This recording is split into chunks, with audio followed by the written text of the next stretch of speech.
Empecemos como lo hacemos siempre, preguntándole a Víctor, que está aquí, eh, ¿qué vimos la clase anterior, Víctor? Buenas tardes, profesor. Buenas tardes. La clase pasada no pude asistir, pero estuve viendo lo que revisaron. Y bueno, en un principio siguieron viendo lo de el alma para los estoicos. Y usted eh, señalaba en la clase cómo es que el alma es manifestación del neumán, ¿no? En el humano. Y creo que esto va muy de la mano con todo lo que se vio en la clase pasada, porque hizo énfasis en cómo, permítame, es que estoy buscando mi apunte. Ah, ya. En cómo el hombre no es bueno ni malo, sino que es libre, ¿no? Y cómo es que este apunte de que no es bueno ni es malo, sino libre es importante, es porque para el hombre o para el filósofo estoico se supone como el hombre se encuentra unido a todo lo que existe y al principio que todo lo mueve, la libertad es natural en el hombre y por ello la naturaleza se libera en el hombre, ¿no? Eso ya es algo que yo anoté, bueno, pensé que era como consecuencia de lo que se decía de que la libertad es natural en el hombre, pero creo que va muy de la mano.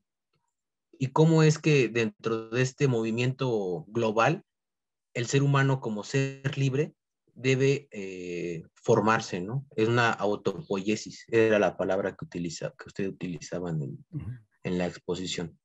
Creo que sería lo que yo agregaría. Bueno, Víctor, más o menos, más o menos. Eh, ¿Qué agregarías, Elizabeth? Buenas tardes, profesor. Buenas tardes, Elizabeth. Eh, pues de lo que yo rescataría es que se vio la cuestión eh, que la cuestión que salía respecto a lo que se pensaba de cómo era posible que de la razón salieran también los vicios. Bueno, lo que yo entendí es que como el ser humano tiene la capacidad, la capacidad de tomar decisiones y es de las cosas, de la única cosa que tiene libre de hacer, que es tomar decisiones, pues el ser humano puede decidir si hace actos buenos o toma malas decisiones que por consecuencia pues le provocan vicios. Eh, de eso vimos también las 4 pasiones más importantes, de las cuales se derivan pues otras que no anoté, pero las 4 más importantes era el placer, el deseo, el dolor o pena y el miedo, de los cuales el placer y el dolor o pena eran el placer era un bien presente y el dolor y la pena eran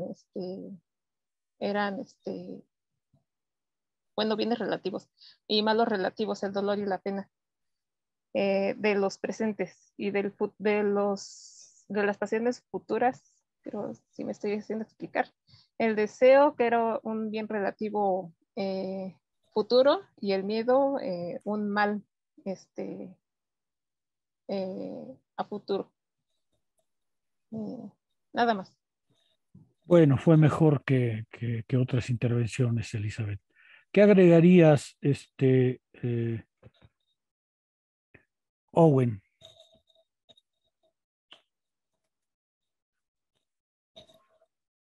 ¿Qué tal, doctor? Buenas tardes. Buenas tardes. Pues me gustaría, digamos que, agregar un poquito de lo que vamos a ver hoy también, conjunto, precisamente sobre los ejercicios para el cuerpo y del alma, haciendo relación a lo que vimos al final de la clase del jueves, ¿no?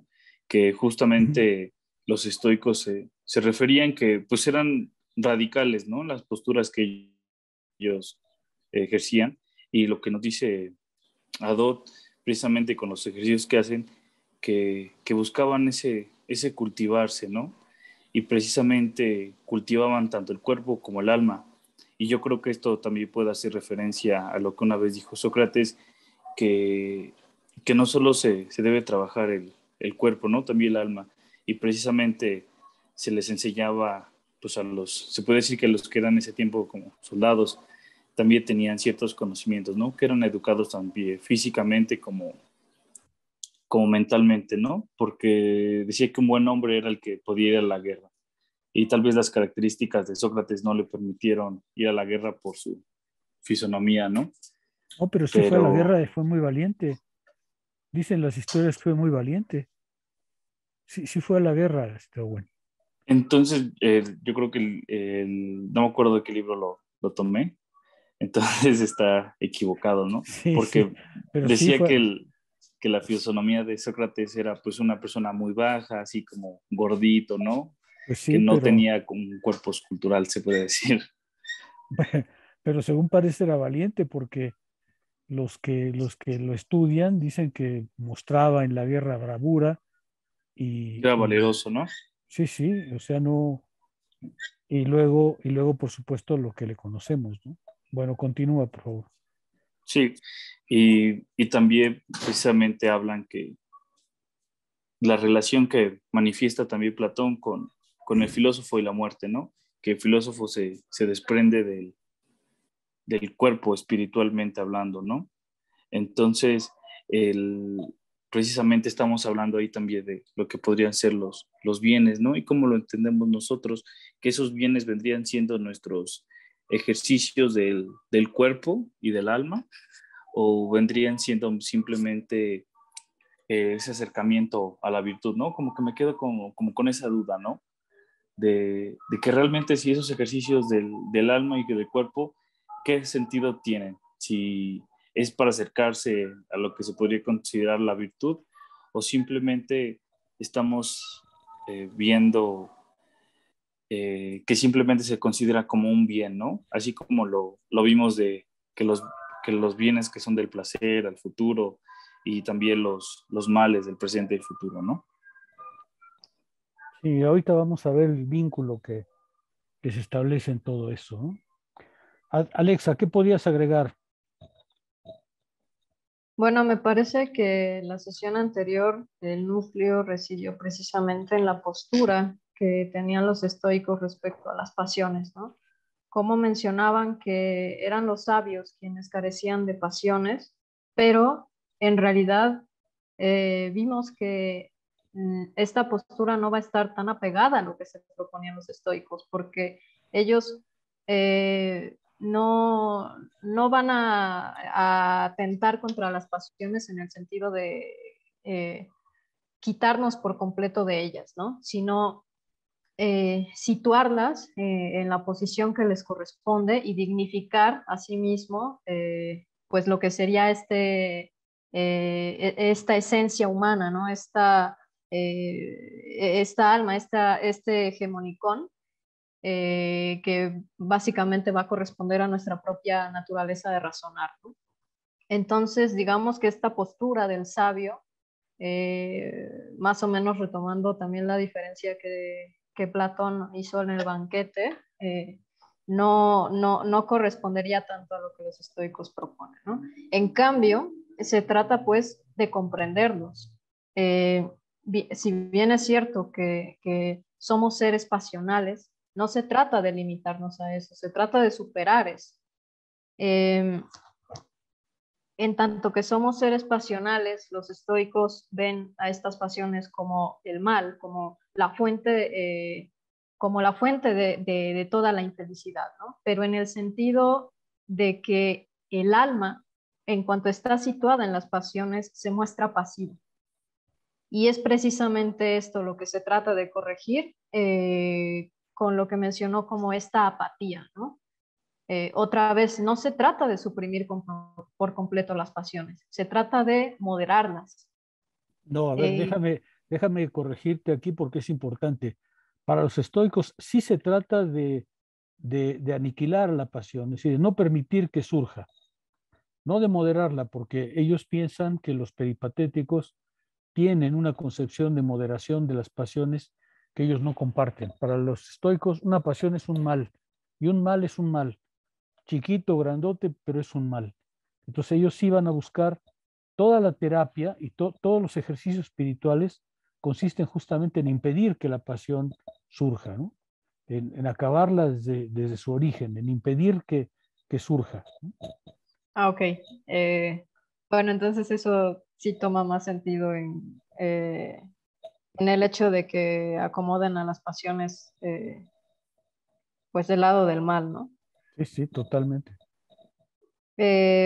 Bueno, y más o menos retomando lo que mencionaba Elizabeth, es precisamente de que estas pasiones se derivan del mismo hegemonicón, como podemos comprenderlas, porque si provinieran de otro lugar que no fuera el alma, según los estoicos, pues no podríamos comprenderlas en el sentido de que saldrían pues de nosotros, ¿no? Sí, no tendríamos oportunidad de dominarlas, ¿no?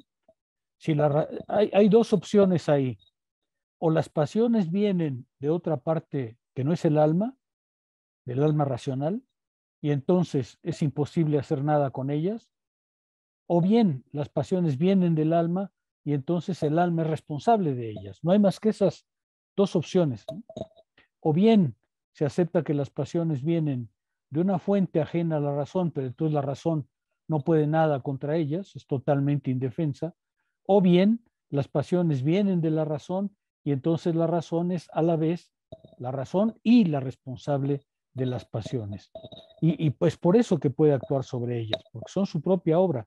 De otra manera, dicen los estoicos, pues sería imposible que actuáramos sobre una pasión si nuestra razón no puede nada frente a ella.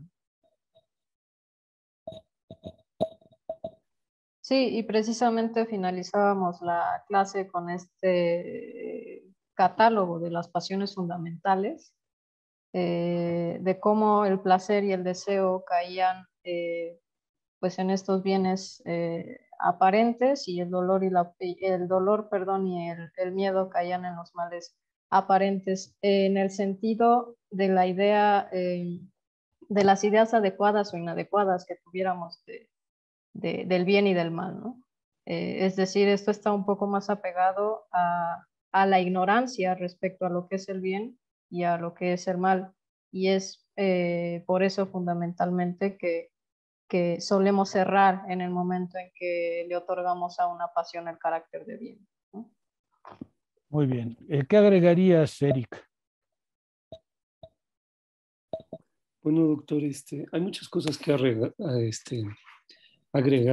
Mis compañeros ya expusieron algunas consideraciones importantes. Yo lo que podría decir en un principio es que sí continuamos con el problema del alma y su composición, pero usted había introducido una cuestión que a mí me parece cierta decisiva y que tendría que ver con la relación que el alma tiene con el mal o con su respectiva desviación.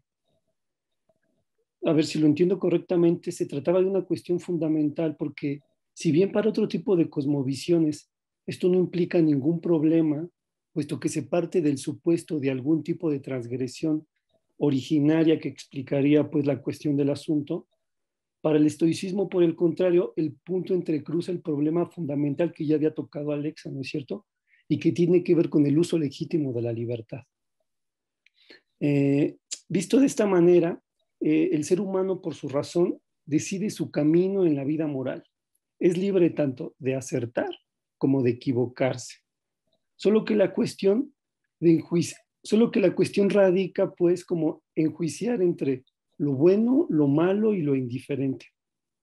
Más aún, yo diría que el problema radica o depende del lugar donde se quiere colocar pues ese principio directriz.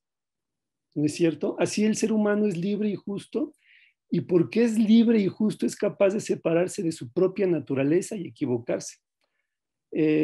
Otra cuestión que usted había introducido, doctor, tiene que ver con el término de la democratización de la vida moral. ¿No es cierto? Porque al establecer el vínculo que el alma tiene con la libertad y con la autodeterminación, y en lo sucesivo, pues, el tipo de orientación que ésta adopta respecto al bien o al mal, eso significa que la vida moral está al alcance de todos. ¿No es cierto? Sin importar, pues, mi condición social, ¿no es cierto?, natural, biológica o espiritual. Yo diría que aquí algo importante es que se trata de encontrar en todas las circunstancias de la vida moral la virtud, ¿no? Cualquiera que sea tu situación, la virtud es alcanzable, y porque es alcanzable es un fin en sí mismo. Eso es lo que podría decir, doctor, a grandes rasgos. Sí, muy bien. ¿Algo más que agregar, Tomás? Muy pocas cosas, doctor. Creo que ya dijeron todo lo importante. No, pero falta una cosa muy importante. Falta una cosa muy importante. A ver si la tengo presente, doctor, si no ya me irá diciendo. Sí, justo como ya lo exponía muy bien Eric, ¿no? El asunto importante que vimos, a mi parecer, la sesión pasada y las sesiones anteriores, es el asunto de la libertad, ¿no? Y de cómo la libertad al interior de la filosofía estoica funge como esta, esta pujanza que tiene el estoico para reconocerse y para reconocer los actos virtuosos, ¿no? Una de las cosas interesantes, por ejemplo, es que ahora a propósito de lo que estoy trabajando en mi tesis, estoy leyendo bastante acerca de psicología y de las desviaciones del mal y de estas cuestiones. Y hay muchos psicólogos que sostienen que uno puede explicar el actuar de un sujeto, en especial un sujeto anormal, y en particular en el asunto, por ejemplo, de los crímenes, haciendo como un recorrido genealógico de la vida, ¿no? Como si hubiese una suerte de determinación social e incluso biológica, dicen algunos. Los estoicos, por su lado, rechazarían esta postura, ¿no? Dirían que si bien hay cierta influencia a la hora de nacer, porque no es lo mismo nacer siendo esclavo que nacer siendo un aristócrata griego, lo que sí hay es esta democratización del juicio que tenemos frente a la virtud, ¿no? De este mismo modo, recalcábamos la clase anterior, que el mal no existe en cuanto tal, ¿no? Sino que existe más bien como un error en el juicio, ¿no? Decíamos y tocábamos el tema, por ejemplo, del narcotráfico, ¿no? Y decíamos, bueno, pues es que un narcotraficante ha errado en el juicio, ¿no? Ha errado en aquellas cosas que debieran considerarse importantes y ha seguido pues una vida violenta gracias a que valoriza más, por ejemplo, el dinero, a valorizar más la virtud, ¿no? La vida. La vida, ¿no? Porque además desvaloriza la vida de la otra edad, desvaloriza la vida del otro, ¿no? Otro de los puntos importantes y que ya adelantaba Alexa y Eric es que es importante situar a las pasiones dentro también del alma, ¿no? Dentro del hegemonicón, porque si se sitúan fuera, pues ya no hay nada que hacer, ¿no? Vamos a estar a merced de nuestras pasiones, vamos a estar a merced de nuestra parte concupiscente, vamos a estar a merced de nuestra ira, y entonces no va a haber modo en que podamos dominarlas, ¿no? Entonces, por eso para los estoicos era de suma importancia localizar a las pasiones dentro del alma y no como agentes externos que influyen o que hacen que el alma se agite, ¿no? Porque además había esta idea en la filosofía estoica que las pasiones son una suerte de excitación del alma y el alma se mueve mucho adentro de sí misma, ¿no? Algo que me pareció interesante y quizá no se remarcó mucho era esta suerte como de plano cartesiano que usted suele dibujar en clases, ¿no? Que arriba están los bienes o lo que el mal juicio considera como bienes y abajo están lo que el juicio considera como males, ¿no?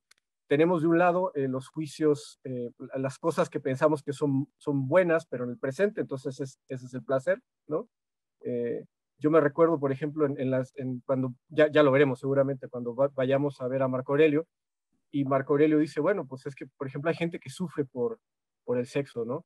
Porque piensa que el sexo es como la panacea de la vida, cuando realmente, dice Marco Aurelio, es un intercambio de fluidos. Me parece bien interesante la analogía que hace, ¿no? Del otro lado tenemos los bienes pensados en el futuro, que son el deseo. Abajo del plano cartesiano o de los cuadros tenemos aquellos males que están pensados en el presente, tanto como el dolor o la pena, y los males que están pensados en el futuro, que es el miedo, ¿no? Entonces, dependiendo de qué lado se ubique el plano cartesiano, es que podemos identificar uno y otro, ¿no? Y a partir de eso, pues los estoicos, y usted nos introducía bastante en el tema, tenían además una gran jerarquización de males, ¿no? Decíamos, por ejemplo, que la venganza es una suerte de ira sostenida en mucho tiempo, y usted nos adelantaba que había una suerte como de 27 clases de amor, por ejemplo. Entonces eso da cuenta como del gran intento estoico por jerarquizar o por hacer una suerte de axiología, ¿no? De aquellas cosas que son indiferentes, pero que afectan al insensato, ¿no? Creo que sería todo por el momento, doctor. No sé si toqué aquello que hacía falta tocar. No, me temo que no. A ver, Uf. era muy importante, es muy importante, y déjenme remarcar, señalarlo nuevamente, la afirmación de Crisipo de que una pasión, la definición de una pasión es un movimiento intenso, un movimiento inhabitual, violento, terrible del alma. Movimiento que se provoca por un juicio. Esta es una cuestión crucial. Zenón, les decía la ocasión anterior, no pensaba, no identificaba la pasión con el juicio. Él pensaba que los juicios formaban parte de la pasión, pero no eran idénticos a ella. Es Crisipo el que establece el estoicismo definitivo al decir, una pasión es producto de un juicio y es un movimiento violento del alma, una sacudida violenta del alma. Cuando el alma dirigida por un mal juicio se orienta a una pasión, el alma deja de funcionar racionalmente. Está funcionando, pero está funcionando mal, está funcionando descompuesta, está funcionando atolondrada. Una pasión, esa es la definición estoica de pasión. Una pasión es un movimiento violento, incontrolado del alma. Pero ese movimiento violento, incontrolado, según Crisipo, se debe justamente a un juicio, a la manera en que un juicio se hace. Y entonces, para Crisipo, todos los juicios, todas las pasiones son primero resultado de un juicio. Ya vimos que este primer momento del juicio es la elección entre lo bueno, lo malo y lo indiferente. El primer juicio, pero hay otro que ahorita hablaremos, el primer juicio consiste en equivocar justamente la elección, tomar por un bien lo que es un indiferente, tomar por un bien lo que en realidad es un mal, tomar por un mal lo que en realidad es indiferente, tomar como un mal algo de lo que no se sabe. Cuando Sócrates dice, por ejemplo, no le voy a temer a la muerte porque de ella no sé nada, pues justamente lo que está diciendo es de eso de que no sé nada, de eso de lo que no puedo afirmar nada, ¿cómo voy a tener miedo si no tengo ningún motivo para tenerlo? ¿Qué juicio puedo hacerme de algo que no sé? Entonces, obviamente, está haciendo lo que los estoicos dicen, ¿no? Diciendo, entre un bien, un mal, indiferente, pues toma la muerte como un indiferente porque en realidad no sabe si afecta su virtud o no afecta su virtud. Hasta ahí llegamos la ocasión anterior. Efectivamente, llegamos a la idea de Crisipo de que todos las pasiones son juicios, ¿no?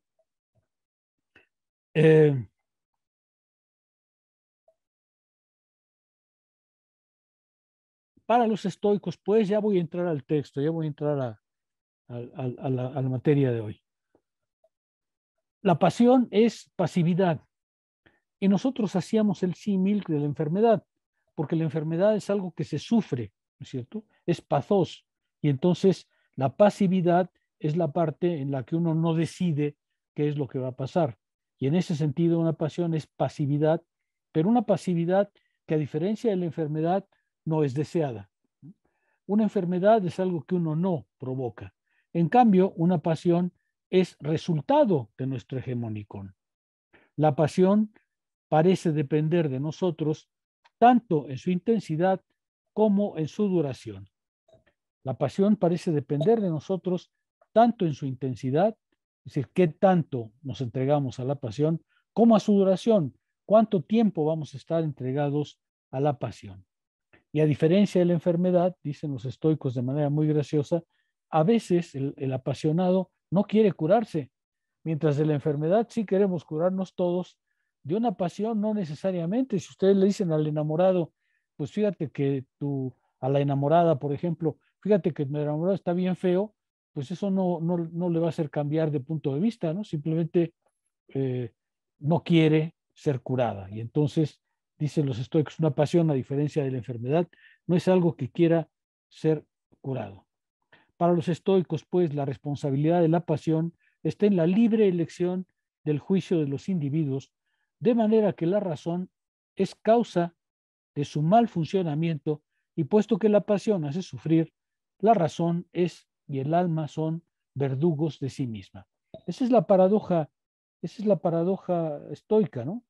Si el alma es racional, si está dominada fundamentalmente por el hegemonicón, cuando se equivoca, cuando provoca una pasión, el alma se convierte en autodestructora, en violenta, en autodañina. Ese es el costo de la afirmación estoica de que todas las pasiones son en realidad obra de la razón. Los estoicos, además, no admiten la simple debilidad del alma o de la carne. Nosotros, por ejemplo, decimos, bueno, pues sí, es un poquito dado a la bebida, ¿no? Pero ¿qué quieres? La carne es débil. Eso los estoicos no lo aceptarían, porque de ninguna manera admiten que haya una parte nuestra del hegemonicón que sea de suyo débil y que por tanto acepta derrotas parciales. De hecho, los estoicos no les gusta la idea de dejar pasar ni una pasión chiquitita, porque dicen los estoicos, los cristianos lo decían de manera muy graciosa, los cristianos decían, mira, si dejas entrar un ratón en tu casa, estás frito, porque al rato va a haber cientos, ya no vas a poder con eso. Lo mejor es que acabes con eso de entrada, que no le permitas el acceso a una pasión ni siquiera pequeña, porque una pasión pequeña es ya un mal que puede crecer rápidamente. De manera que para los estoicos, como decíamos hace rato, o bien la razón es el agente, es decir, y las causas son suyas, o bien la razón no es el agente activo, está funcionando mal y por tanto tiene la responsabilidad de la pasión. Crisipo es el que llevó más lejos todo esto y prefirió una teoría de las pasiones estrictamente centrada en la razón. Y es por eso que a Crisipo se le llama un internalista, intelectualista. Intelectualista porque para Crisipo todas las pasiones, todas absolutamente, son juicios. Ahora bien, puesto que las pasiones derivan directamente del logos, no tiene ningún sentido restringirlas o limitarlas. Ellas deben ser enteramente canceladas y para ello lo mejor es no dejarlas desarrollarse. Ahora, ¿qué vínculo tiene esto con los ejercicios espirituales? Ya vamos a empezar a ver que justamente el ejercicio espiritual consiste en prevenir al individuo para enfrentar aquellos momentos en los que su juicio podía equivocarse y dar lugar a una pasión. Un ejercicio espiritual es justamente aquello que hace que el individuo no permita que la pasión crezca y se desarrolle. Es decir, que el alma esté siempre preparada para reaccionar ante la eventualidad de una pasión. Ya empezamos a ver el vínculo entre ejercicio espiritual, Owen, y la pasión. El ejercicio espiritual es justamente la preparación del estoico para impedir que en él se forme o se desarrolle una pasión. Y por eso tiene que tener una particular vigilancia de sí mismo, una particular tensión de sí mismo, va a decir Adot, una particular manera de verse permanentemente. Este es justamente la célebre apatía, la apatía. Atención, nosotros entendemos por apatía un estado de indiferencia, un estado de apatía entre nosotros se ha transformado en un estado en el que ni un lado ni otro. Cuando decimos que alguien es un apático, queremos decir que no es ni violento ni dulce, ni una cosa ni otra, está completamente indiferente. Para los estoicos, apatía no es eso. Apatía es, por el contrario, un término muy activo. Alcanzar la apatía, alcanzar la falta de pasiones, es justamente toda la tarea de la filosofía. De manera que alcanzarla es un logro, es un resultado, es un punto el que se tiene que mantener, porque el alma ha logrado rechazar las pasiones, impedir el crecimiento de las pasiones, y por eso es apazos, es decir, ya no tiene pasiones, está ausente de pasiones. En ese sentido, apatía es más bien tranquilidad, serenidad, equilibrio, no indiferencia como entre nosotros. Apatía quiere decir serenidad, armonía, que entre los estoicos es crucial, equilibrio, en el sentido de que nada le afecta que no esté a su alcance modificar. Apatía es justamente ese estado que permite que todo lo exterior no penetre en el alma. Y en ese sentido, esa actividad es el resultado de toda la actividad filosófica.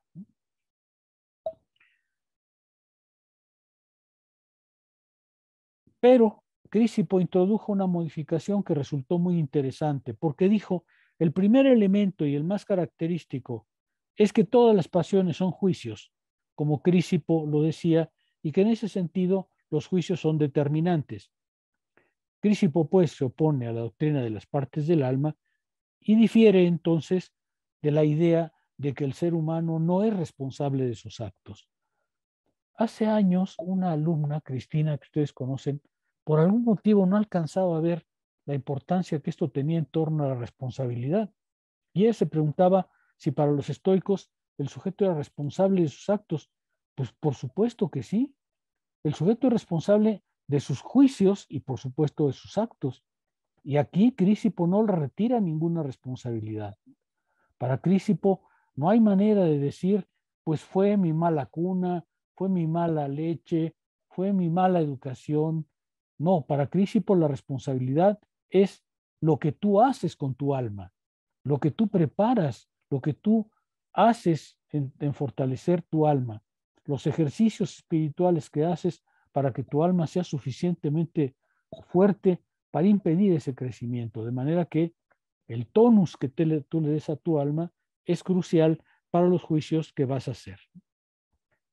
Para Crisipo, entonces, la parte del alma que razona es la misma que provoca la pasión, haciendo lo que podemos llamar un juicio irracional.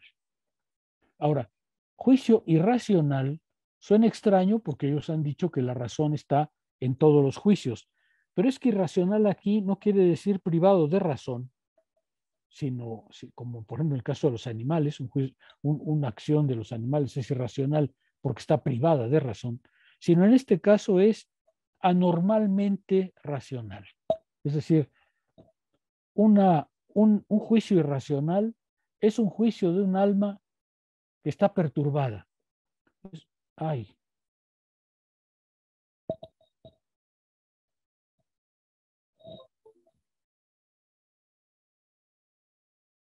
¿Me están escuchando? Sí, doctor. Sí, profesor. Sí, doctor.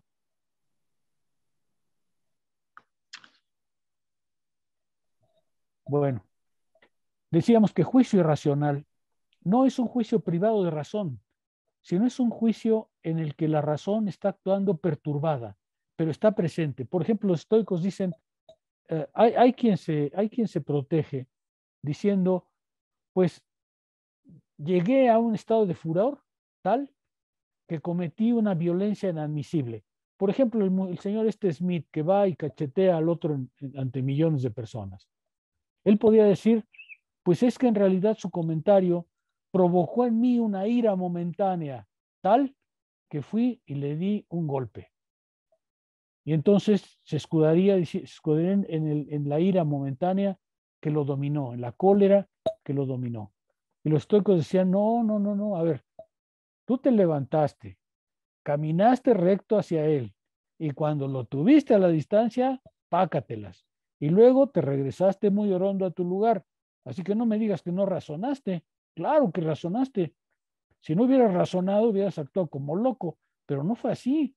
Actuaste con toda tranquilidad, fuiste y asestaste tu golpe vil, aunque te quieras escudar en la cólera, en realidad tu alma racional estaba funcionando, pero estaba funcionando mal.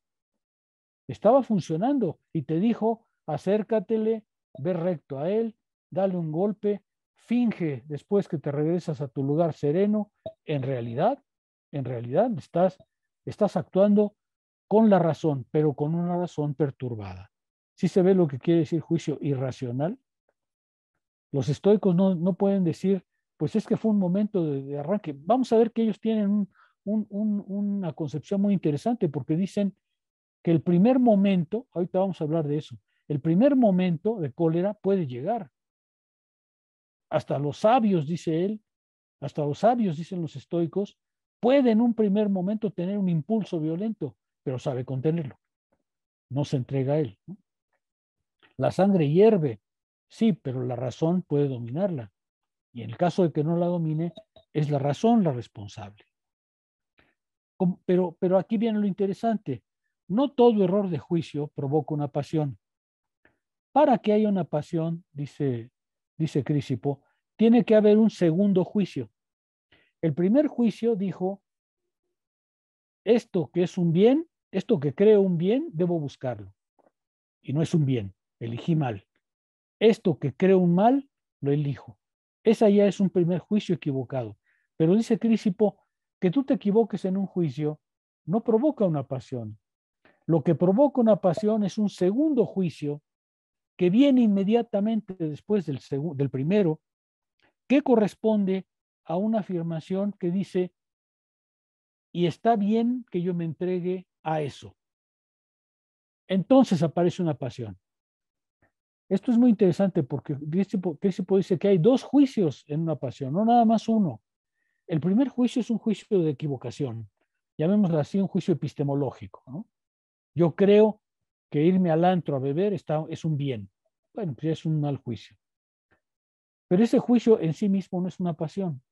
Solo se convierte en una pasión cuando aparece un segundo juicio que dice, y lo voy a disfrutar muchísimo. Y entonces se aparece la pasión. Este segundo juicio, dice Crisipo, en realidad, pasa desapercibido por el apasionado. El apasionado dice, por ejemplo, tal cosa es un bien. En realidad es un indiferente, pero para él es un bien. Y luego su segundo juicio le dice, y está muy bien que lo persiga. Y entonces, dice Crisipo, con este segundo juicio, ahora sí se presenta la pasión.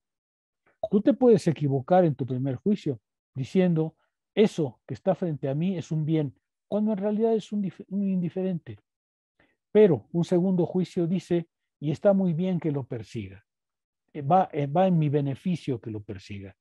Este segundo juicio, dice Crisipo, normalmente pasa desapercibido por el apasionado, porque es en realidad el que lo conduce a la pasión. Eric.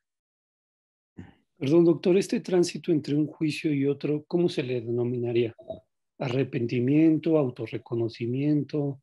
Se lo digo, ¿sabe por qué, doctor? Porque usted sabe que, por ejemplo, dentro del cristianismo se critica muchísimo la noción de, por ejemplo, perdón, autorreconocimiento, en la medida en que esto significaría pues como una debilidad de la voluntad. Sí, pero a ver, los estoicos no es perdón, no es eso, no es arrepentimiento, sino es más bien autocontrol, ¿no? Lo que los estoicos no llaman a este segundo juicio, hasta donde yo sé, de ninguna manera particular, pero en cambio lo usan para decir, vamos a volver al caso que yo mencionaba hace rato. Dice Aristóteles en alguna parte, no me pregunten dónde, porque hace mucho que lo leí, que ante el cuerpo de una bella joven, hasta el sabio se conmociona. Pero si el sabio se conmociona en un primer momento, justamente la prudencia, y en el caso de los estoicos, el segundo juicio le dice, y ya. Por supuesto que el primer juicio es un juicio de valor, pero el segundo juicio es un juicio de autocontrol, de autocorrección, y ese es el que te conduce a la pasión. No es solo arrepentimiento, porque no es que hagas el hecho y luego te arrepientas, sino es, no voy a hacer el hecho porque aunque tuve una primera reacción, esa no me dominó. Entre los estoicos lo que importa es ese autodominio por el cual logras no entregarte a la pasión. Por ejemplo, el ejemplo que usan mucho los estoicos es: vas en un barco, va en un barco un sabio con un conjunto de hombres, y una tormenta muy peligrosa se acerca. ¿Sentirá el sabio miedo? Pues sí, dicen ellos, porque no es de hilacho, ¿no? O sea, los sabios no son de trapo, son seres humanos también, pero no va a actuar como van a actuar en cambio los ignorantes. Se va a decir a sí mismo: claro, en un primer momento mi frente sudó de temor, pero en un segundo momento mi razón me dijo: eso no es un mal, así que control. ¿Sí me explicó, Eric? No es Sí, arrepentimiento, doctor. no viene después, viene simultáneamente. ¿Y por qué los estoicos lo dicen? Porque justamente lo que ellos quieren decir es: el sabio no es insensible, la apatía no es una indiferencia al mundo, la apatía es un autocontrol en el mundo. La apatía es, vamos a decirlo de otra manera, tú no puedes estar exento, tú no puedes ausentarte de los impulsos de este mundo. Eso no existe, ¿no? No hay un hombre de piedra. Si tú no puedes impedir que todas las cosas buenas y malas de este mundo te alcancen, lo que sí puedes impedir es entregarte a esos juicios que normalmente vienen de manera espontánea. Eh, Cuando el miedo se presenta, el temblor es connatural al cuerpo, en el sentido de el cuerpo reacciona efectivamente tembloroso, pero eso no debe controlarte. Ese no debe ser la reacción final. Ahí es donde se interpone la razón y dice: ¿es un bien, es un mal o es un indiferente?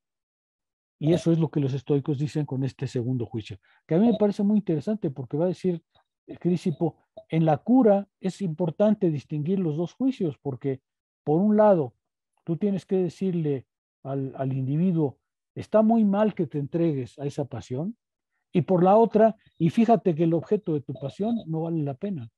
Eso es distinto, ¿no? ¿Sí se ve?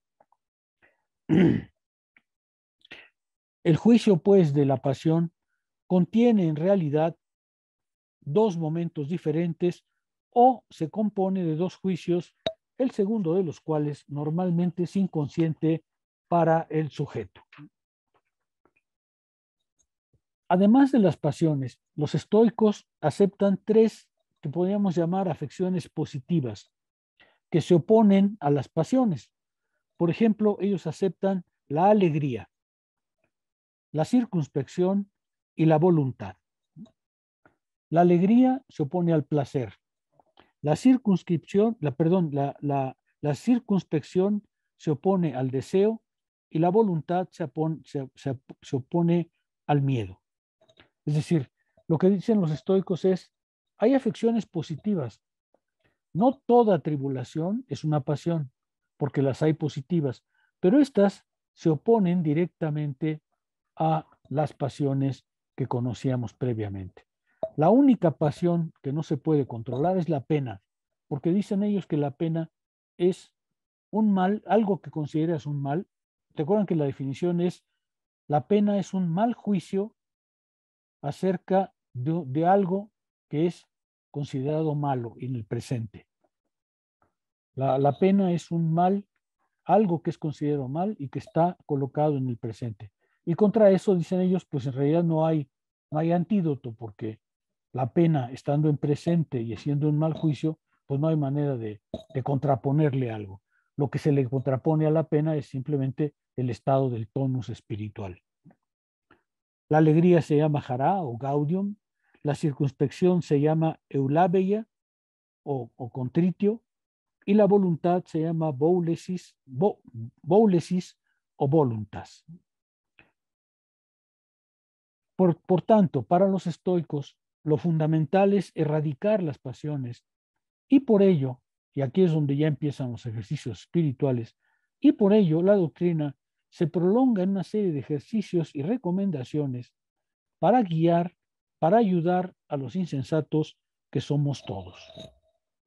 Es decir, sí, lo fundamental de los estoicos es impedir una pasión, pues entonces la doctrina se tiene que prolongar en ejercicios espirituales, en preparación del alma, en fortalecimiento del alma, en desarrollo de la razón, porque recuerden que para los estoicos somos racionales en el sentido de que todos somos pensantes, pero racional lo va uno ganando con el tiempo.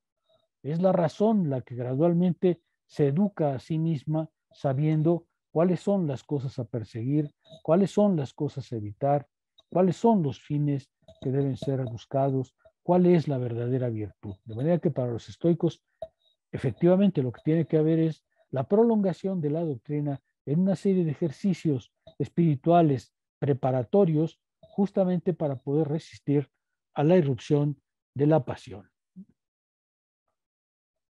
Cicerón, por ejemplo, dice con ironía que los estoicos pasan más tiempo desmenuzando las pasiones que indicando cómo curarlas.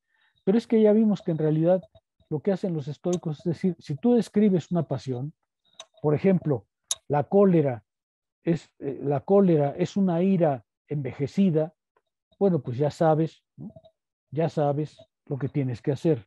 Si la venganza es una ira que busca la ocasión de realizarse, porque se acuerdan que esa es la definición, ¿no? La venganza es una ira, pero es una ira que busca en el futuro o en las condiciones posibles su realización. Pues entonces ya sabes qué tienes que hacer. Tienes que controlar la ira, tienes que preguntarte si es un bien, si es un mal, si no, y luego preguntarte si en el futuro es una satisfacción lo que obtendrás a través de la satisfacción de esa ira.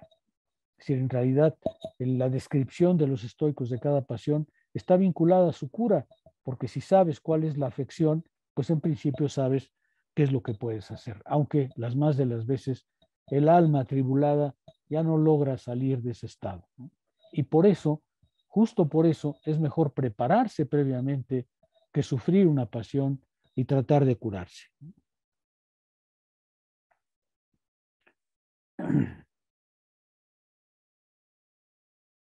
No obstante, los estoicos afirman que existen los remedios.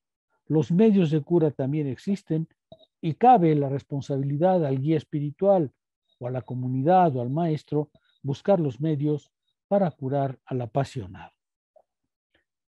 Puesto que es imposible evitar las seducciones del mundo, la lucha contra las pasiones se concentra pues en la lucha contra estos dos juicios. El primero, sobre el que vamos a concentrarnos, se refiere a disciplinar el asentimiento, es decir, adquirir un principio filosófico para tratar de evitar los males de apreciación. Es decir, los dos juicios actúan casi simultáneamente, pero no son simultáneos. Primero viene un juicio de valor y luego viene el juicio que dice, y está bien que me entregue a esa pasión. Ahora, el primero es un juicio, llamémosle así, de conocimiento, que es un bien, que es un mal, que es un indiferente. Y para eso justamente se encuentra, o sea, hay que desarrollar la disciplina del asentimiento, que es la que vamos a leer en Adot. ¿A qué debo decir que sí? ¿Cómo debo decir que sí? ¿Qué parte de mí debe comprometerse en el asentimiento? ¿Cuándo debo retener mi juicio? La disciplina del asentimiento le dice al individuo cómo tiene que actuar en tal o cual circunstancia, qué parte de su yo tiene que estar involucrada en el momento que juzga. Se trata pues de adquirir una disciplina que no dé lugar, que no esté abierta a entregar el asentimiento a cualquier cosa. Es decir, que no entregue el asentimiento a aquellas representaciones externas, meramente externas, de las que no podemos dar cuenta racionalmente. Para ello es pues necesario conocer, por una parte, la verdadera naturaleza del mundo y el lugar que en él ocupamos, y para ello es preciso necesariamente saber también qué es un bien, qué es un mal y qué es un indiferente. ¿Sí queda claro? Ahorita me voy a concentrar un poco más en la deformación, pero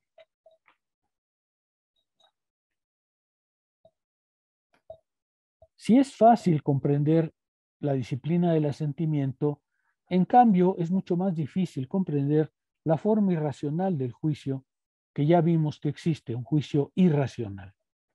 Los estoicos llamaban a este juicio irracional, a este juicio, a esta razón equivocada, le llamaban deformación, diástrofe, deformación. Es decir, el alma se encuentra perturbada y se encuentra en una cierta deformación. Pero claro, es más difícil explicar los orígenes de esa malformación. Según los estoicos, puede ser o bien ignorancia, el ignorante no sabe qué elegir y por tanto elige mal, o bien un simple error de juicio, es decir, asentir a algo de lo que no se ha juzgado bien. Dicen los estoicos que aún la mejor educación puede equivocarse en los juicios. No simplemente basta una buena educación para acertar siempre. Es posible fallar en el juicio.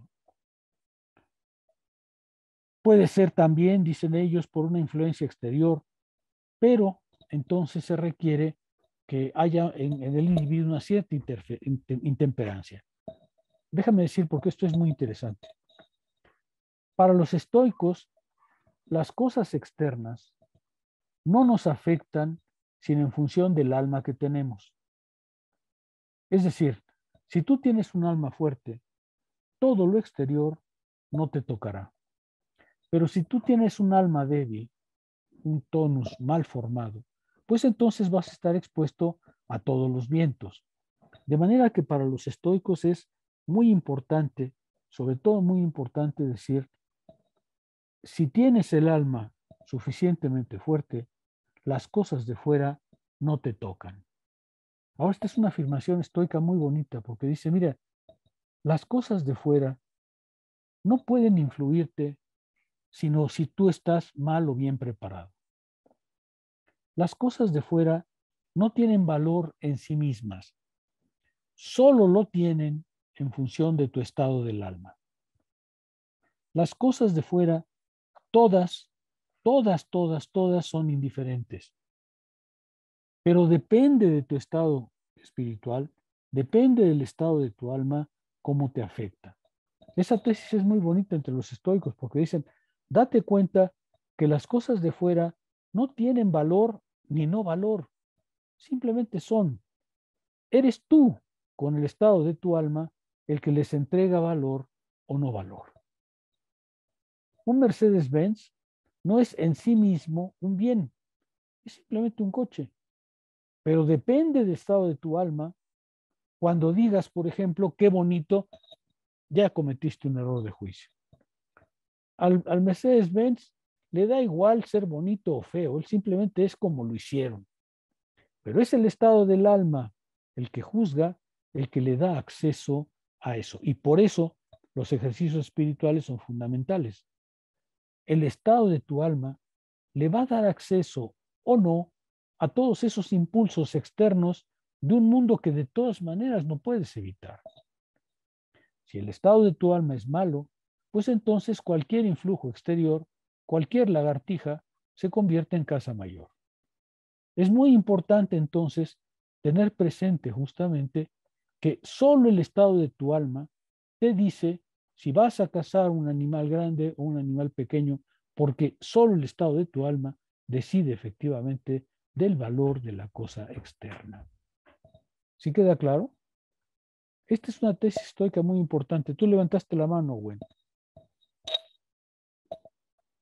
Sí, doctor, precisamente que está hablando sobre el alma, un alma fuerte y un alma débil, eso me recuerda el tratado del alma de Descartes, precisamente que el alma débil se deja guiar por sus instintos, por sus impulsos, y que el alma fuerte tiene la capacidad de la mesura, ¿no? De poder controlar esos impulsos, esas pasiones, ¿no? Que evita dejarse dominar por ellas, ¿no? Y eso, pues digamos que se relaciona bastante con lo que usted acaba de hacer mención. Tienes razón, pero el que está más cerca de los estoicos no es Descartes, sino Spinoza.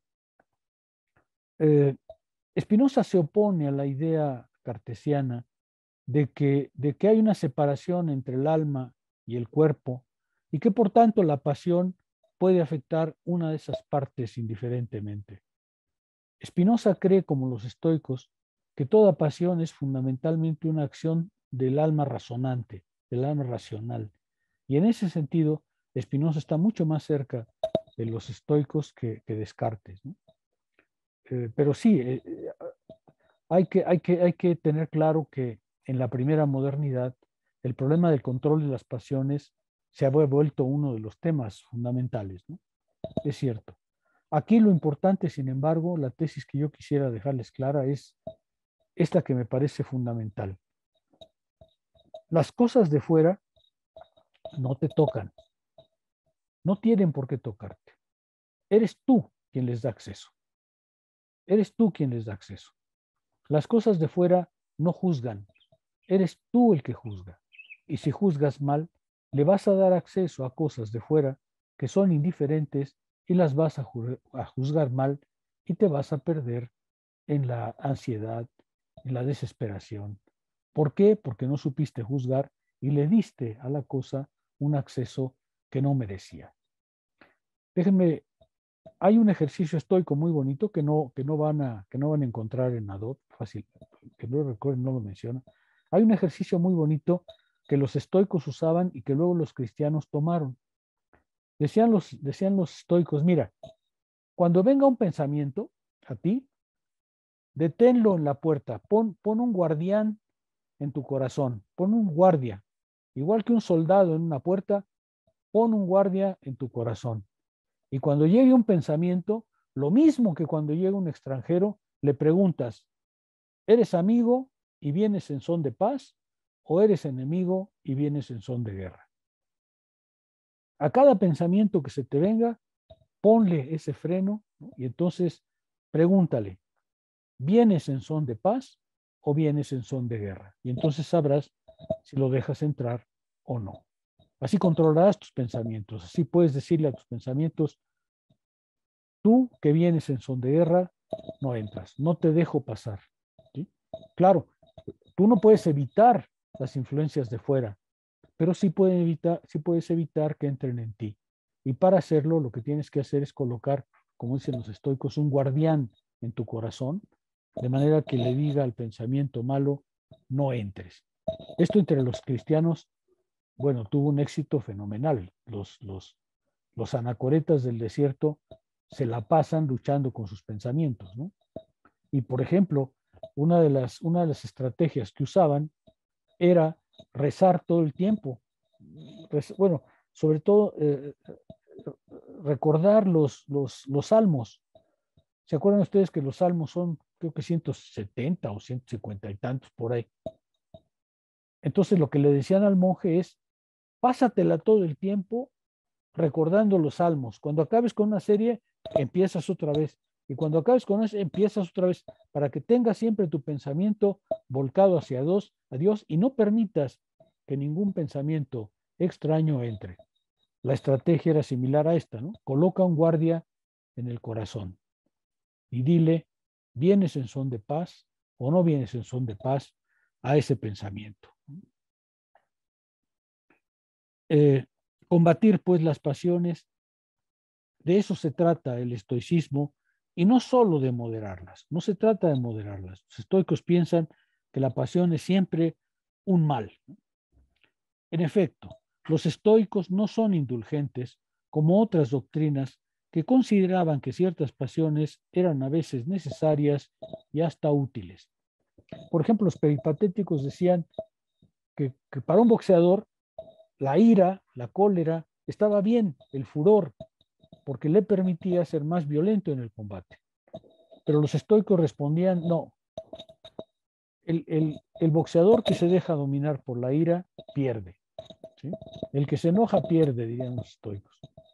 ¿Por qué? Porque el boxeador que suele ganar es el más sereno, el que tiene la cabeza más fría, el que piensa mejor, ¿no? Entonces decían, no es cierto que las pasiones sean útiles en ningún caso, porque es más el daño que hacen que el bien que provocan. Y decían, y por otro lado, pues Si una pasión se deja domesticar, decían los estoicos, es que no es una pasión. Si tú puedes controlarla así nada más diciendo, estate quietecita en el estado que estás, entonces no es una pasión, ¿no? Es simplemente un mal pensamiento. Una pasión es desbordante, una pasión es un movimiento tumultuoso del alma. Por tanto, una pasión que se deja controlar no merece el nombre de pasión. Los estoicos responden que no. Las pasiones son malas por definición y no se ve por qué podamos otorgarles un puesto un poco más modesto. Un mal es un mal y no se ve por qué hay que aceptar ser un poquito malos. Los estoicos no ven así de un poquito malos, un poquito buenos, ¿no? ¿Se acuerdan que ellos decían, igual te ahogas en el océano Atlántico que en la tina? Da lo mismo, ahogado estás. En la tina a lo mejor tu falta fue pequeñita, pero fue una falta. En el océano tu acto fue malísimo, pero en realidad provocó lo mismo en ti, la pérdida de la virtud. Y luego, según los estoicos, la utilidad de cada pasión es totalmente marginal. Una pasión moderada, pues, no debe aceptarse, primero porque puede agravarse y segundo porque no es una verdadera pasión. El único que medio acepta algo es Séneca, porque dice Séneca que se puede fingir una pasión, por ejemplo, en el momento de regañar a un alumno, ¿no? O regañar a un discípulo.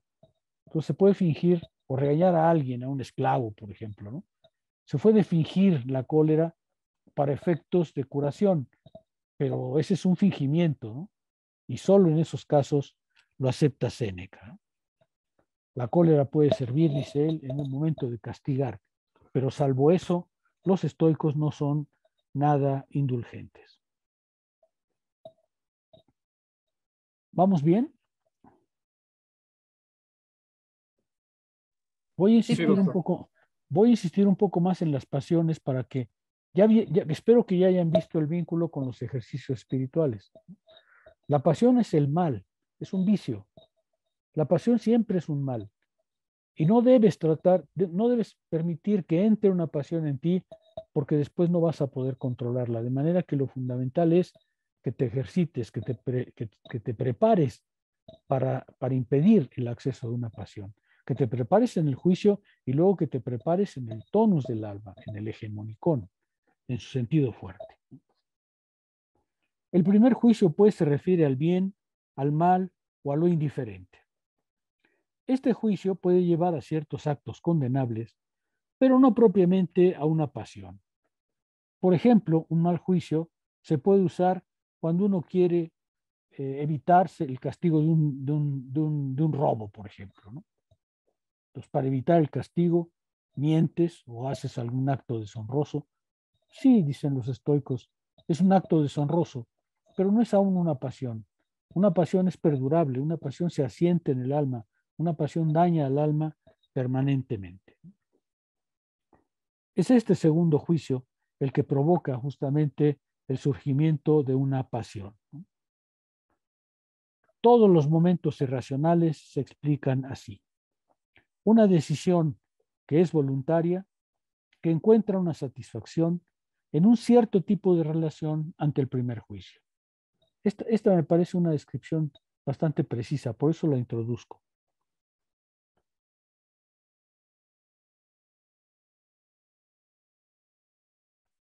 ¿Qué es una pasión? Es una decisión voluntaria, es un asentimiento voluntario, es un asentimiento racional que encuentra una satisfacción en un segundo tipo, en un cierto tipo de relación de un segundo juicio al primero. Es decir, el primer juicio te puede llevar a actos deshonrosos.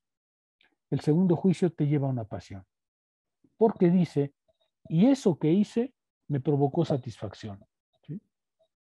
Eso que hice para salvarme, en este caso, me provocó satisfacción y le voy a seguir. Y entonces, obviamente, ya estás en la pasión.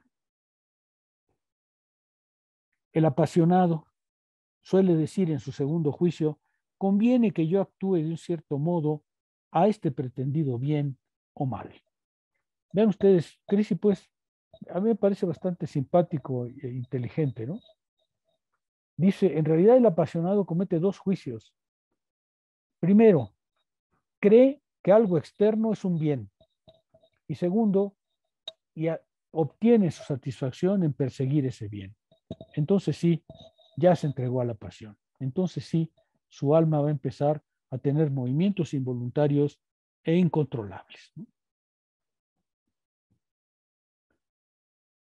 Recuérdese que, y aquí voy a volver al primer punto, Erika, a ver si lo puedo presar un poco más. Recuérdese que para ellos, primero hay un juicio de autopreservación y luego, cuando aparece la razón, cambian los valores. Esto lo digo porque, por ejemplo, en el caso que yo citaba, estás en un barco, en una trajinera en Xochimilco, y viene una tormenta que los va a volcar. El primer impulso de autopreservación produce miedo.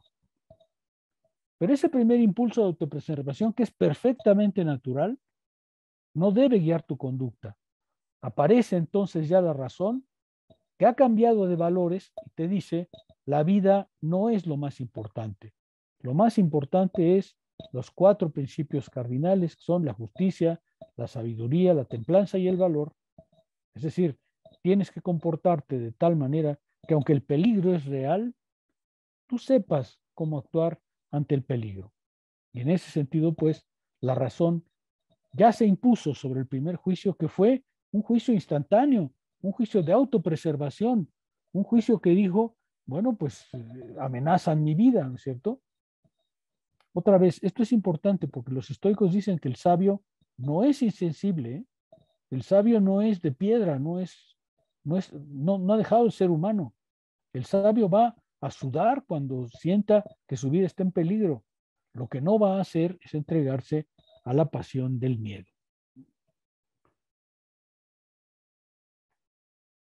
No se puede, pues, invocar, según los estoicos, puramente a la naturaleza. La reacción instintiva, ese primer movimiento que sufre el alma, que se conmociona, no tiene necesidad de un juicio para ser lo que es. El flujo de sangre, por ejemplo, la atracción física, se explican así. Los estoicos dicen, pues los seres humanos en ciertas situaciones sufren un flujo de sangre ante ciertas modalidades, ante ciertos cuerpos, sufren atracción física. Eso no necesita de un juicio, eso ya está en la naturaleza autopreservada del ser humano. Pero esa no es una pasión, y por ello el sabio tiene que mostrar que también es un hombre, pero es un hombre racional. Crisipo tomaba un ejemplo muy interesante que me gustaría comentarlo, porque en las clases, en los cursos anteriores, ha sido muy interesante recordar este ejemplo. Crisipo era muy afecto a tomar ejemplos de la literatura griega para mostrar que el estoicismo funcionaba muy bien en el caso de las pasiones. Y uno de los temas que tomaba era la obra Medea. ¿Se acuerdan de Medea? Medea, la historia de Medea es, bueno, no sé si la tienen presente. ¿Qué me dirían? Díganme. Yo ¿Sí no. saben? ¿No? No escuché. No, yo no. Yo no. Víctor, ¿tú sí la tienes presente? No, profesor. Eric, a Jorge. Profesor, ¿no es la historia de una mujer que descubre que su marido le es infiel y como venganza mata a sus hijos? Sí, esa es. Fíjense, Medea tiene una larga historia, ¿no? Como todos los... ¿Quieren que se los cuente? Sí, ¿verdad? Mejor. Crisipo lo usaba mucho. Incluso hay un comentarista que dice que en una de sus obras Crisipo citaba la obra de Medea, pero toda completa. O sea, en su libro metía toda la obra copiadita, ¿no? Para que no la perdieran de vista. Medea tiene una larga historia. Medea ayudó a Jasón cuando fue enviado a luchar, no recuerdo contra qué monstruo. Jasón fue a luchar contra un monstruo, contra el vellocino de oro, y Medea, que era hija de un mago, lo ayuda para su logro. De otra manera, Jasón hubiera muerto. De manera que Jasón y Medea se unen porque Medea ha salvado a Jasón y se casan y van a vivir a Grecia. Tienen hijos, creo que son 2 o 3, no recuerdo. Pero Jasón se enamora de una princesa más joven que Medea y le dice que la va a dejar porque va a casarse con la princesa. Toda la obra de Medea es muy interesante porque es la vacilación de Medea. Un día, todo pasa en un día, pero en un momento Medea dice, no voy a hacer ningún mal, Jasón es un mal hombre y nada más, se acabó. Luego la domina la cólera, voy a acabar con él, voy a matarlo. Bueno, además voy a matar a sus hijos para dejarlo todavía sin descendencia. No, a mis hijos no los mato, no puede ser que estos inocentes sufran esa pena por su padre que es un malvado. Medea, que es hija de un mago, acaba matando también a la novia, le regala un vestido envenenado a la mujer y la mata. Y decide finalmente matar a sus hijos y lo hace. ¿Por qué Crisipo utilizaba a Medea? Porque Crisipo dice, miren, vean ustedes cómo Medea no está dominada todo el tiempo por la cólera, ni por el rencor, ni por el odio. Razona, a lo largo de la obra razona. Hay momentos en los que dice, no debo actuar así, los pequeños no tienen por qué sufrir esa suerte, simplemente que se vaya, la van a exiliar, ¿no? Pero hay otros momentos en que la cólera la domina, ¿no?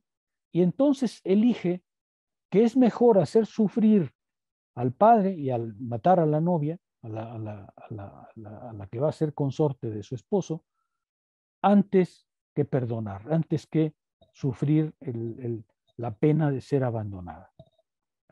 ¿Por qué Medea le permite a Crisipo hablar con el estoicismo? Porque está diciendo, vean, ahí tienen a Medea haciendo un juicio, equivocándose, corrigiéndose, haciendo uso de un mal juicio primero. Es un mal que me abandonen, cuando en realidad es un indiferente. Luego, está bien que yo realice mi satisfacción de venganza. No, mejor no. Yo creo que Crisipo tenía razón. Con el mecanismo estoico se puede explicar muy bien ese movimiento del alma que al mismo tiempo que juzga algo bueno o malo, juzga su satisfacción vinculada a ella. Medea es un caso muy interesante porque las vacilaciones de Medea son enormes. Son enormes. Medea sabe que pues está muy mal asesinada a sus hijos, pero prefiere hacerlo para dañar la descendencia del hombre que considera un malvado, ¿no? Cuando en realidad todo lo que pasaría es que la separarían de Jasón y por una mujer más joven. Bueno, a Medea eso le parece completamente inaceptable y entonces hace un juicio atroz y comete una atrocidad que la hace ser justamente un personaje de tragedia, ¿no es verdad? ¿Cuál es la tragedia? La tragedia, dice Crisipo, no es el abandono de Jasón, no es el carácter de Jasón. La tragedia es el estado espiritual de Medea. La tragedia es el estado del alma de Medea, que no sabe juzgar y que se ha dejado dominar por una pasión respecto a algo que no es ni un bien ni un mal, sino un indiferente, su esposo. ¿Sí se ve? Me parece que es un muy bonito ejemplo. ¿Qué les parece? Sí, doctor, porque en particular me parece que muestra muy claramente cómo, a pesar de estar invadida por la ira, hay un ejercicio racional, ¿no? De parte de Medea. Es como estos críticos que de repente aparecen del texto de Foucault, de Vigilar y Castigar, cuando está Foucault describiendo, por ejemplo, los desmembramientos que vienen en la Edad Media, y dicen, bueno, pues es que esos eran actos irracionales, ¿no? cuando en realidad Foucault muestra que había como toda una economía del sufrimiento, ¿no? O sea, no se trataba de matar por matar, sino que había que, en algunos casos, dependiendo de la gravedad de lo que había hecho el maloso, pues era incluso torturarlo por días, ¿no? Entonces el caso de Medea es sintomático de esto, porque a pesar de que estaba invadido por la ira, también había un uso racional del pensamiento, ¿no? Lo cual demuestra que las pasiones son parte del alma. Sí, sí, por ejemplo, cuando hace el vestido envenenado, la escena es atroz, ¿no? Porque, como les digo, ella es hija de un mago y entonces tiene esas características, ¿no? Y entonces cuando decide matar a la novia y le entrega un vestido envenenado, la imagen que queda es verdaderamente atroz, ¿no? O sea, realmente la razón está funcionando, no está dominada por la cólera. Claro, está la cólera y es la razón luchando consigo misma, ¿no? Por eso es que es interesante, Medea. Es la razón luchando consigo misma, no luchando con una parte que no controla, sino luchando consigo misma para tomar sus decisiones. Esa es la convicción de los estoicos. La mala acción, dicen los estoicos, también requiere de una aprobación. No es cierto que nada más demos el asentimiento al bien, también damos el asentimiento al mal. La mala acción también requiere de una aprobación. Por ejemplo, dicen los estoicos, alguien insultado se persuade a sí mismo de que no debe dejar de actuar de un cierto modo y que es legítimo reaccionar y que esa legitimidad es la que va a darle satisfacción. Es decir, los estoicos decían con frecuencia, el ejemplo que usaban era, han hablado mal de ti. Y entonces, claro, lo normal es que uno reaccione, ¿no? Y diga, pues voy a encontrar al que lo hizo y voy a maltratarlo y voy a echarlo de la universidad y voy a echarlo por las escaleras. Pero en realidad, dicen los estoicos, ¿en qué dañó tu virtud? Habló mal de ti. Y luego, eso a ti ni te va ni te viene. Tú no has producido todo eso y no te ha dañado, salvo que tú le des acceso a la convicción de que te ha dañado. Y además a la convicción de que debes reaccionar a eso que te ha dañado de un cierto modo para encontrar satisfacción. Esta es la mecánica de los estoicos. Víctor. Y bajo esta lógica, profesor, ¿qué pasa cuando, por ejemplo, todo mal necesita un asentimiento, como usted dice, pero después de realizar ese asentimiento, esa acción, nosotros sentimos culpa o pesar? ¿Aún así entra dentro de la razón, dentro de ese movimiento? No, para los estoicos, una vez que cometes el mal, estás espiritualmente mal, estás en el vicio, ¿sí? Ya no se vale decir, y perdóneme usted porque no, mira, no, o sea, el problema para los estoicos es, haz que tu alma no vuelva a caer en eso, ¿no? Prepárate para que tu alma no vuelva a caer en eso, porque en el estado que estás literalmente enfermo de la razón. No, los estoicos, si no son indulgentes ante el vicio, ante el mal, tampoco son indulgentes ante lo demás, ¿no? A ver, déjame matizar un poco esto. Los estoicos dicen que los seres humanos están en una gama infinita de formas de ignorancia, ¿no es cierto? Y en general, son bastante tolerantes con los ignorantes que se equivocan, porque dicen simplemente que es gente que no conoce la razón. Pero si tú te metes a actuar racionalmente, entonces ya no puedes decir que hay marcha atrás.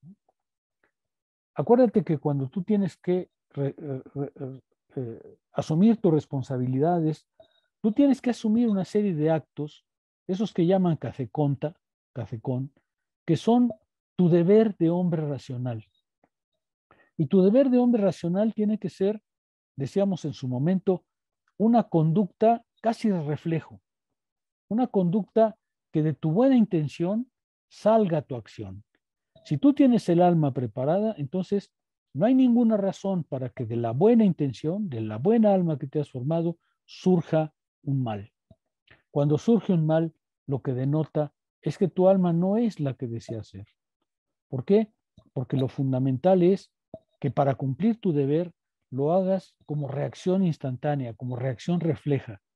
Por eso decían los estoicos que lo fundamental es la buena disposición del alma que te va a impedir que hagas ese acto y no que caigas después en el arrepentimiento.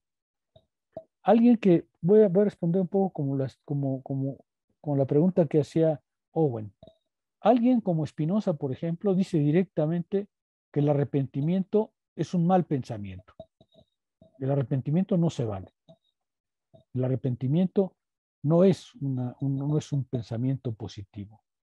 ¿Por qué? Porque en realidad lo que muestra es que la buena disposición de tu alma no estuvo presente como pretendía, que no eres quien dices ser. ¿Sí queda un poco más claro? Sí. Los estoicos no tienen ese sentido de perdón cristiano ni de caridad, eso no hay. Entre los estoicos no hay. ¿Sabes por qué? Porque creo que no consideran el alma como débil de naturaleza, ¿no? Tú no puedes decir en el estoico, también te acuerdas que decíamos muy al inicio, tú no puedes decir en el estoico, tengo un alma muy fuerte, pero mis actos, no, dicen ellos, si tú tienes una buena disposición, esa buena disposición surge en tus actos. Tus actos eres tú. No hay una parte de ti que se exprese en tus actos que no está vinculada a la disposición que tienes adentro. Déjame decirlo de manera más brusca todavía. Los estoicos dicen, mire, el que tiene una mala alma va a actuar mal, lo va a hacer. No es que ellos crean en la fatalidad, no, dicen simplemente, el que tiene un alma impreparada, el que tiene un alma indócil, va a actuar mal, porque la acción es exactamente el estado del alma. ¿Te acuerdas que además ellos no aceptan la idea de voluntad? No puedes tener un interior bueno y una mala voluntad, porque para ellos la voluntad no es otra cosa que el impulso de la buena disposición. La voluntad no es ni buena ni mala, no es un poder autónomo. La voluntad para ellos no es más que la manifestación de la buena intención. Si tú tienes un alma preparada, no vas a hacer el mal, porque la reacción de tu buena disposición va a ser hacer el bien. Si por el contrario haces el mal, lo que eso indica es que no eras lo que pretendías ser. Tu alma no es la que decía ser. ¿Sí queda claro? Sí. A mí personalmente me parece muy interesante entre los estoicos esta afirmación de que la pasión depende del logos, porque entonces lo irracional es un estado pasional llevado a su paroxismo, pero no tiene misterio. A mí eso me parece muy interesante. El estado pasional es un estado del alma en su paroxismo, pero no es misterioso, dicen los estoicos. No es un misterio, no es como nos gusta a nosotros un misterio inaccesible. La acción humana no es un misterio, y sobre todo la mala acción humana no es un misterio inaccesible. Es simplemente comprender el estado espiritual del sujeto que lo comete. Es simplemente comprender el estado del alma de aquel que lo comete. Y por eso, aunque es irracional, no es misterioso. Es simplemente el estado del alma llevado al paroxismo. ¿Sí queda claro? Vean, a mí me parece esto muy interesante, ¿no? Los estoicos dicen, lo irracional no carece, no carece de acción razonable. Entonces, es perfectamente comprensible, un poco en la línea que decía hace un momento Tomás, ¿no? Esta idea de que lo irracional es lo racional llevado al paroxismo, me parece mucho más inteligible que afirmar, por ejemplo, que el mal es un misterio inaccesible. Eso les gusta a ciertas filosofías, ¿no? Pero yo creo mucho más humano decir que el mal es parte de la humanidad. la parte equivocada, ciertamente, la parte tenebrosa, si lo quieren así, pero es una parte en que el ser humano es también inteligible, también comprensible. Si no, pues entonces entramos justamente en las psicologías del misterio, ¿no? En las psicologías que pretenden que hay algo incomprensible en el mal. El mal y el bien son acciones humanas para los estoicos, opuestas, antagónicas, pero humanas las dos, ¿sí? Puesto que los movimientos exagerados han triunfado sobre el hegemonicón, sobre la razón, esta ya no opera libremente. Ahora es una razón pasiva. Ahora vemos lo que quiere decir pasividad. La razón no está activa, no está actuando, está padeciendo. Una razón irracional está padeciendo, y está padeciendo porque los juicios que hace respecto a las cosas externas la llevan a la sumisión. No es una razón activa, es una razón pasiva. Pasividad quiere decir que la razón simplemente está sufriendo, está recibiendo impulsos de fuera que no es capaz de contener, ni de corregir, ni de comprender. ¿Sí se ve?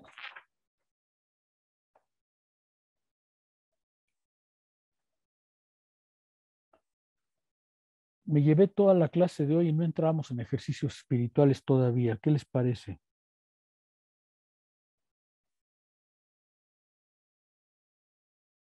Mala cosa, ¿verdad? ¿Ya leyeron los ejercicios espirituales? ¿Quién lo leyó? A ver. Yo no lo leí completo, pero sí leí parte de casi todo el texto de ejercicios espirituales. Me falta un cachito nada más. Eric.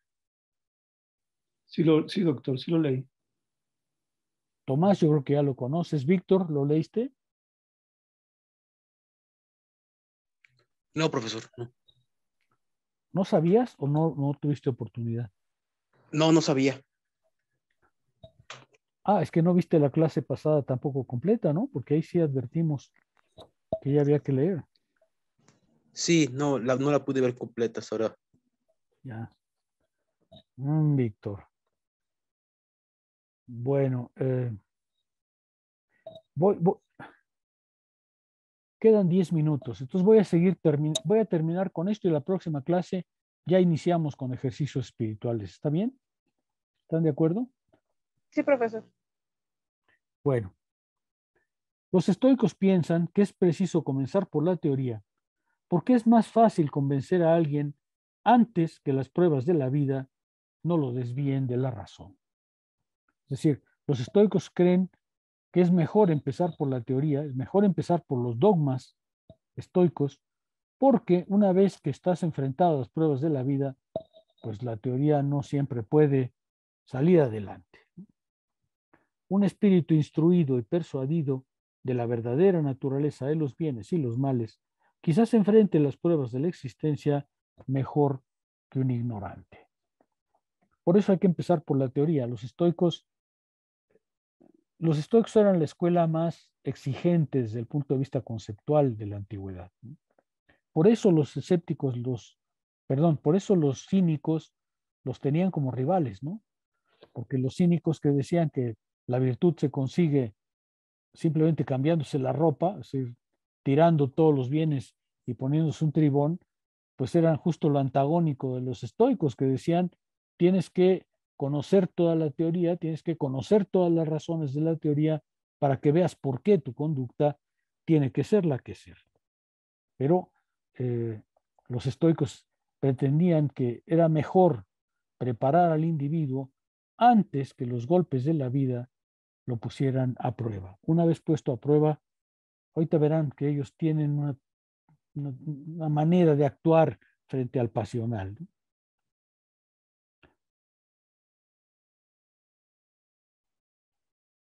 En su intelectualismo, los estoicos lamentan que la fuerza de la verdad no sea valorada por lo que es. Es decir, hay muchos que dicen, no, ¿para qué estudiar? De todas maneras va a actuar mal. Ellos dicen, pero ¿cómo creer que la fuerza de la verdad no tenga efecto sobre ti? Si tú comprendes la verdad, si tú comprendes los principios del bien, si tú comprendes la virtud, pues, ¿cómo no la habrías de elegir si eso es lo racional? ¿Cómo habrías de evitar la verdad si la tienes frente a ti? Decían entonces, hay que instruir a la gente porque instruida la gente no solamente se defiende mejor, sino en realidad se da cuenta de que eso que se le está diciendo corresponde con su naturaleza racional. Por eso dicen ellos, en la educación moral hay que mostrar a alguien su error, pero en serio, realmente, sin escatimar ni tiempo ni esfuerzo. Cuando alguien está en un error, hay que decírselo, dicen los estoicos. Los estoicos tenían una concepción muy alta de la amistad, pero la concepción alta que tenían de la amistad exigía la sinceridad. Hay muchas cartas, yo cité en mis trabajos varias cartas, en las que el amigo le dice, he sabido que estás entregado a la bebida, vas por mal camino, no puedes hacer eso. ¿Y por qué lo hace? Porque ellos dicen que el verdadero amigo es el que es sincero. El verdadero amigo es el que te dice qué es lo que estás haciendo mal. El que no te dice nada es un adulador, dicen ellos, ¿no? El amigo se conoce porque es franco respecto a las cosas que haces mal, sin tolerancia. La amistad consiste justamente en ese decirte los errores, pero abiertamente, con seriedad, sin ahorrar ni tiempo ni pena. También el segundo juicio, ese que decía, y encuentro mi satisfacción, tiene una cierta corrección para evitar la pasión. Así, si el primer juicio se equivoca, el segundo puede impedir que la pasión se establezca y domine. Por ejemplo, dicen los estoicos, puedo estar convencido de que la pobreza es un mal, pero no permito que eso devenga una pasión. Puedo estar seguro que la pobreza es un mal, pero eso no quiere decir que me voy a llenar de odio frente a los demás y lo voy a convertir en una pasión violenta, ¿no? Como sucede, por ejemplo, con los criminales, ¿no? Que consideran que la pobreza es un mal y que por tanto, entonces, eso tiene que devenir una pasión contra aquellos que tienen más que él. Eso para los estoicos no tiene por qué ser. El primer juicio puede ser un error, pero el segundo le dice, pero no hay por qué convertirlo en una pasión. Pero como este segundo juicio está más asociado a las reacciones emotivas, el estoicismo suele recurrir más bien al entrenamiento progresivo, a las anticipaciones y a los simulacros. Esos son los ejercicios espirituales. Es decir, para que estés preparado, los estoicos algunas veces dicen, haz un simulacro. Por ejemplo, piensa, es un ejercicio lúgubre pero real, piensa que ese es tu último día en la vida. ¿Qué harías? Piensa que la muerte está por llegarte. Eso no es un pensamiento tenebroso para los estoicos, sino es más bien decir, valora la vida en lo que tiene de alto. Pero ten presente justamente lo contrario, ejercítate en la posibilidad del daño, ejercítate en la posibilidad de que las cosas giren mal. Y entonces estarás preparado como los simulacros, como los ejercicios, para resistir, ¿sí? Es ejercitándose como uno puede dar o evitar dar su asentimiento a imágenes inmediatas que se presentan a la razón cuando ésta decide juzgar libremente. Los estoicos, pues, en muchos casos aceptan ciertos consejos que la sabiduría popular conoce y aplica desde siempre. Es decir, los estoicos dicen que la sabiduría popular, pues, sabe de la virtud. No se necesita ir a la universidad para tener un concepto adecuado, ¿no es cierto? La sabiduría popular sirve bastante. La sabiduría popular que te dice cómo debes actuar y tal, y cómo debes evitar tal o cual acción, a ellos les parece bien, siempre y cuando coincida, por supuesto, con sus dogmas, ¿cierto?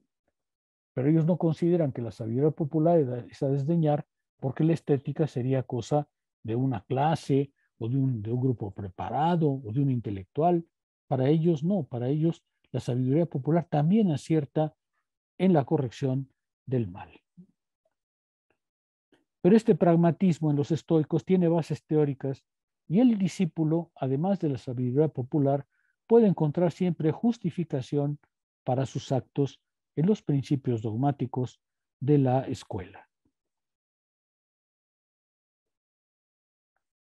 Es eso lo que vamos a ver como ejercicios espirituales. Por ejemplo, veremos a Marco Aurelio hablándose a sí mismo, preparándose a sí mismo para evitar caer en el miedo o caer en la cólera o caer en la angustia.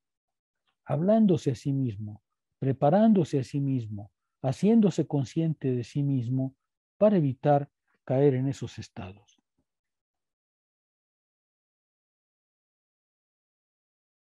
De lo que se trata, pues, para los estoicos es simplemente evitar dejarse llevar por la corriente de la vida. Los estoicos han buscado con seriedad el acceso a la sabiduría y puesto que las pasiones son el resumen de la vida de un insensato, ellas, las pasiones, no pueden ser tratadas con desdén por la filosofía. Deben ser efectivamente confrontadas. Las pasiones son, pues, eso que hace que el estoico dedique su vida a orientarse a la virtud, a evitar su formación, a evitar su ingreso en uno mismo. Y para evitar su ingreso, como hemos visto, es necesario ejercitarse, prepararse, actuar sobre sí, o como dice Adot en los ejercicios espirituales, tomar conciencia de sí mismo. En gran medida, los ejercicios espirituales que cita Adot en esta primera parte descansan justamente en eso, tomar conciencia de uno mismo, volver a uno mismo, volver a sí mismo, valorarse a sí mismo, concentrarse en sí mismo, ocuparse de sí mismo. Todas estas son acciones que tienen que ver justamente con este propósito de evitar dejar que el alma se deslice y tropiece por los obstáculos de la existencia. ¿Sí va quedando claro? Ese es el estoicismo. Bueno, preguntas, cuestiones. Me tomé más tiempo del que yo pensaba con esto de las pasiones, pero espero que haya sido útil. Sí, es la filosofía como forma de vivir, ¿no? Que es lo que nos habíamos propuesto en el curso. La filosofía como una manera de ser, como un modo de ser. No como algo que se sabe, sino como algo que se es, ¿no? Eso a mí me parece una gran lección de Pierre Hadot y demás. Y eso es un poco el homenaje que le hacemos leyéndolo.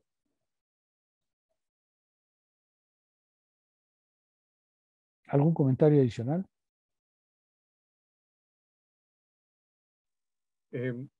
Nada más que esta clase junto con la de Hegel, doctor, me parece que son como las que me han animado a intentar ser diferente, ¿no? Si uno sale después de haber tomado esta clase en particular, si uno no sale transformado es porque de verdad es un poquito cabeza de cebolla, ¿no? Creo que esta filosofía, además de ser edificante y de ser espiritualmente enriquecedora, es bella, ¿no? Estéticamente creo que es bella. Entonces, sí. No, es imposible no amarla. Sí, yo lo creo. No siempre tenemos éxito al presentarla, pero sí creo que es una gran lección. A mi juicio es una gran lección. Y sobre todo, pues, ayuda a comprender qué puede uno hacer en la filosofía, ¿no? Creo yo. Por supuesto, uno no llegará a sabio estoico ni de lejos, pero sí que le hace pensar en para qué está uno en filosofía.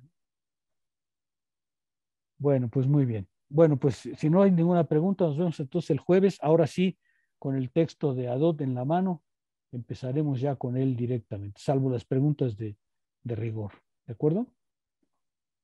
Sí, profesor. Sí, doctor. Vale, pues entonces el jueves nos vemos.